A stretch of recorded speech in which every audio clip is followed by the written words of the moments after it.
ભગવાને ગીતામાં કીધું માસાનામ માર્ગશીર્ષોહમ. અત્યારના દિવસો ખૂબ જ પવિત્ર દિવસો છે. ભગવાને પોતાની વિભૂતિ કહેતા કીધું કે દરેક મહિનાઓમાં હું માર્ગશીર્ષ મહિનો છું.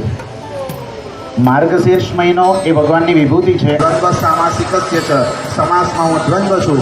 માસાનામ માર્ગશીર્ષોહમ મહિનામાં હું માર્ગશીર્ષ મહિનો છું. ઋતુનામ કુસુમાકર ઋતુઓમાં હું વસંત ઋતુ છું. ઐરાવતમ ગજેન્દ્રાણામ હાથીઓમાં ઐરાવત છું. મૃગાણામ ચ મૃગેન્દ્રોહમ પ્રાણીઓમાં સિંહ અને વૈનતેયસ્ચ પક્ષીનામ પક્ષીઓમાં ગરુડ. અને એ જ રીતે કીધું પાંડવાનામ ધનંજય. તું જ મારી વિભૂતિ છે. આવું ભગવાને સ્પષ્ટ અર્જુનને કીધું.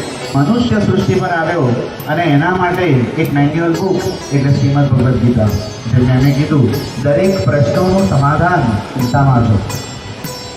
દરેક સમસ્યા તકલીફ એનો જવાબ એનું સમાધાન મારા ગીતામાં મળે છે.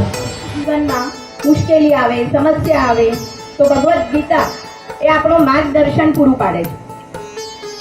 જેવી રીતે ભગવાન શ્રી કૃષ્ણએ અર્જુનને સારથી બનાવીને 18 અધ્યાયનું એમને જ્ઞાન આપ્યું, દિવ્ય જ્ઞાન. અને એ જ 18 અધ્યાય આજે આપણે એમાંથી કેટલાક અધ્યાયનો પાઠ કરવા જઈ રહ્યા છે.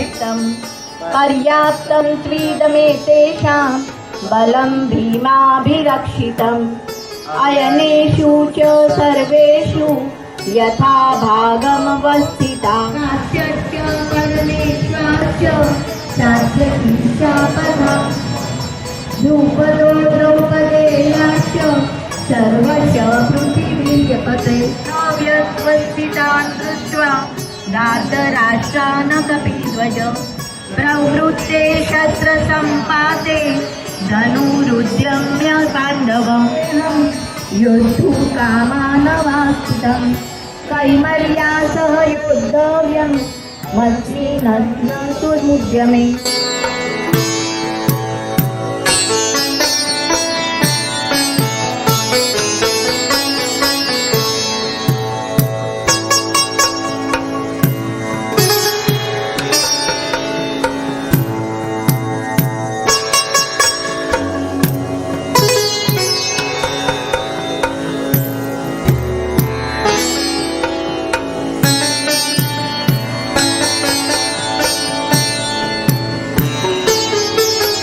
દિવસ સુધી યુદ્ધ ચાલ્યું.